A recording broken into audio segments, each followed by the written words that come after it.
नमस्कार सर्वांना, Rupali delicious kitchen मध्ये आपलं स्वागत आहे। आज आपण मोड आलेल्या मुगाचे पौष्टिक असे डोसे बघणार आहोत। मोड आलेले आपण या करता घेतले की कोणी डाएट करत असेल, वजन कमी करण्याचा प्रयत्न करत असेल, डाएट मधला तेच तोच पदार्थ खाऊन कंटाळा येतो, तर या पद्धतीने तुम्ही छान डोसे, मोड आलेल्या मुगाचे डोसे करून खाऊ शकता आणि नाश्त्याला करू शकता, मुलांना शॉर्ट ब्रेकला देऊ शकता।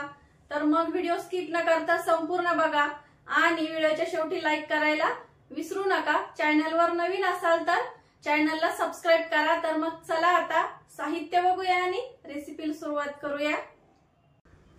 आणि खूप काही जास्त साहित्य लागत नाही, अगदी घरच्या साहित्यामध्येच होतं। तर मोड आलेली मूग घेतले, इथं मूठभर अशी कोथिंबीर ऐवजी तुम्ही इथं पालक घेऊ शकता, 10 ते 12 लसणाच्या पाकळ्या, 3 ते 4 हिरव्या मिरच्या, तुम्ही कमी अधिक करू शकता, अर्धा इंच आलं, तांदळाची पिठी, आपल्याला वाटणामध्ये टाकण्यासाठी इथं जिरं घ्यायचंय आणि चवीपुरतं मीठ। आता आपल्याला हे सर्व साहित्य वाटून घ्यायचंय। मूग स्वच्छ धुवायचे आणि मिक्सरच्या भांड्यात घ्यायचे आपल्याला। इथं यामध्येच आपल्याला कोथिंबीर, हिरव्या मिरच्या, लसणाच्या पाकळ्या आणि आलं, अर्धा चमचा जिरं, चवीपुरतं मीठ, सर्व एका याच्यामध्येच होतं, एका भांड्यामध्ये। पटकन होतं, सोपी एकदम पद्धत। अशा पद्धतीने केले तर खूप जास्त भांडी पण भरणार नाही। आणि आपण तांदळाचं पीठ पण यामध्येच टाकणार आहे आणि एकदम बारीक पेस्ट तयार करायची। डोशाची जशी पेस्ट असते त्या पद्धतीने आपल्याला इथं बारीक तयार करून घ्यायची पेस्ट। दाखवते मी पुढं। तर हे बघा, असं बारीक एकदम वाटून घेतलंय आणि रंग बघू शकता किती छान आलाय, हिरवागार असा मस्त। आता एका भांड्यामध्ये काढून घ्यायचंय हे। आता भांड थोडंसं विसळून थोडंसं पाणी टाकते आणि तुम्हाला किती घट्ट आणि किती पातळ ठेवायचंय ते पण दाखवते। खूप जास्त घट्ट किंवा खूप जास्त पातळ ठेवायचं नाहीये। डोशाच्या बॅटर म्हणजे आपण रेग्युलर जो डोसा बनवतो त्यापेक्षा अलग थोडंसं पातळ ठेवायचंय, म्हणजे आपला डोसा एकदम असा छान कुरकुरीत होईल। आता सर्व साहित्य आपण एकदाच टाकून घेतलंय, खूप जास्त भांडी भरत नाही। तर आता डायरेक्ट आपल्याला इथं करायला घ्यायचंय डोसा। आता तवा थोडासा गरम झाला की तेल लावून घ्यायचंय तव्याला, टिश्यू पेपरने किंवा उलटण्याच्या साह्याने। तवा आपल्याला खूप जास्त गरम नकोय, खूप जास्त गरम किंवा खूप जास्त थंड असा नकोय, आपल्याला एकदम मध्यम असा गरम पाहिजे तवा। थोडंसं पाणी टाकायचं तव्यावरती, शिंपडून घ्यायचं पाणी आणि पुन्हा टिश्यू पेपरच्या साह्याने पुसून घ्यायचंय। आता आपण बॅटर टाकून घेऊया। खूप जास्त कडकडीत तवा गरम झालेला असला तर डोसा पातळ होणार नाही।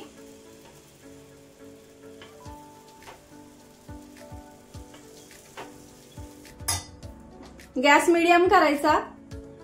आता डोशाच्या कडा डोसावरच्या साईडनी थोडासा सुकू द्यायचा आहे आपल्याला। इथं बघू शकता डोसा थोडासा सुकलाय वरच्या साईडनी।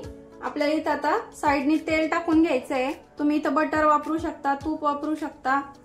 डोसा सुकल्याच्या नंतरच जेव्हा आपण तेल टाकतो तेव्हा पटकन कडा सुटतात। आता छान क्रिस्पी होईपर्यंत आपल्याला डोसा शेकून घ्यायचा आहे।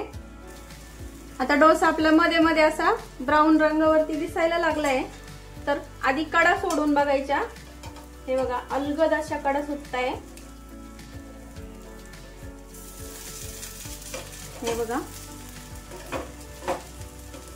कडा जर सुटल्या तरच आपल्याला डोसा पलटून घ्यायचा आहे। तुम्ही हा डोसा असाही खाऊ शकता किंवा दोन्ही साईडनी भाजून पण खाऊ शकता। आता मी दोन्ही साईड शेकून घेते याची, म्हणजे आणखीन जास्त क्रिस्पी होईल। तर हे बघा, खालची साईड पण अशी छान गोल्डन अशी झालीये। आणि खूप जास्त तुम्हाला कुरकुरीत हवा असेल तर कमी गॅसवर अजून ह्या साईडनी ठेवायचा, म्हणजे आधीची जी साईड होती ना आपण टाकलं तेव्हाची, ती साईड शेकून घ्यायची अजून 2 मिनिटांसाठी। अगदी पूर्ण कमी गॅस करायचा आणि कमी गॅसवरती डोसा शेकून घ्यायचा, एकदम असा कुरकुरीत तयार होतो डोसा। आता मी काढून घेते। हा मध्यम असा झालाय, खूप जास्त कुरकुरीत नाही किंवा खूप जास्त मऊ असा झाला नाहीये। आता काढून घेऊया। तर डोसा मी अशा एका जाळीवर काढून घेते, म्हणजे जेणेकरून गरम वाफ त्याची खालच्या साईडने निघून जाईल। आता दुसरा पण आपल्याला असंच करून घ्यायचं आहे आणि आता अजिबात तेल नाही वापरलं तरी चालेल, बिना तेलाचा केला तरी चालतो। आता हे डाएट वाल्यांसाठी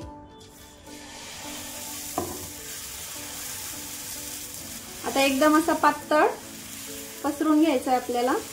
अगदी छान जाळी पडते, फर्मेंट करायची गरज नाही का काहीच नाही, खूप सुंदर होतो। छोटे करा मोठे करा, गॅस मीडियमच ठेवायचा आहे।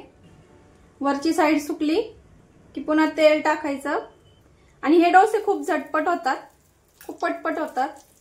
तुम्हाला डोस्याऐवजी धिरडे खायचे असेल तर थोडेसे अजून पीठ अजून थोडंसं पातळ करायचं आणि त्याचे धिरडे पाडायचे, धिरडे पण खूप छान होतात।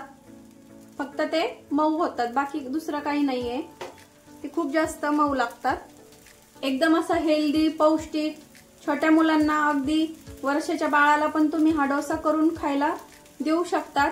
बिना मिरचीचा नुसता मिठाचा करून दिला तरी, किंवा एक अर्धी अशी मिरची टाकायची आणि हा डोसा नुसताच खायला पण खूप छान लागतो। त्यासोबत चटणी वगैरे नसली तरी काही हरकत नाहीये, नुसता दह्यासोबत पण तुम्ही खाऊ शकता। तर दुसरा डोसा पण आपला रेडी आहे, बघू शकता बिना तेलाचा पण अगदी अलगद निघतोय। हे बघा छान जाळी पडली आहे। आता सर्व डोसे मी याच पद्धतीने करून घेते। तिसऱ्या डोस्याला सुद्धा मी तेल इथं काही वापरलं नाहीये।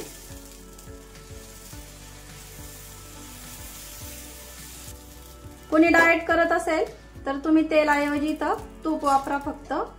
हा डोसा पण असाच भाजून घेते आणि बाकी सर्व डोसे पण असेच करून घेते। तर मस्त असे कुरकुरीत गरमागरम आपले डोसे इथं तयार झालेले आहे खाण्यासाठी।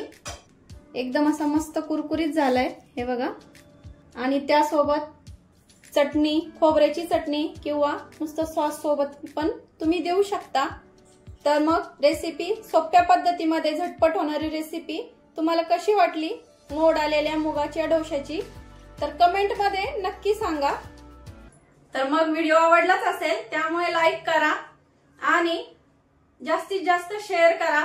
व्हिडिओ आवडला असेल तर लाईक शेअर सबस्क्राईब करायला विसरू नका। रेसिपी नक्की ट्राय करा, कारण घरचं जेवण हे खरंच स्वादिष्ट असतं।